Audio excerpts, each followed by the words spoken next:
Today we are going to talk about Amazon FBA. Amazon FBA stands for Fulfillment by Amazon.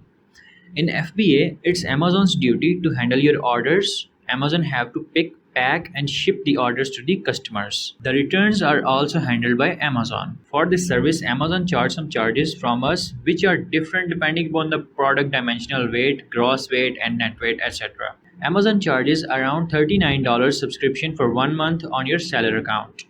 Now, next is how Amazon FBA work. You send your products to Amazon. Amazon store them for you. Customer purchases your product. Amazon ships them direct and takes care of logistics and tracking. Now, there are two types of fulfillment, FBA and FBM. FBA is fulfillment by Amazon and FBM is fulfillment by merchant. There are some key differences between these two types of fulfillments. FBA stands for Fulfillment by Amazon. In FBA, Amazon is responsible for handling your inventory. The duties of Amazon in FBA are to store the inventory in its warehouse, to pick, to pack, to ship, and to handle the returns. These are the duties that are performed by the Amazon when you are using the FBA fulfillment program.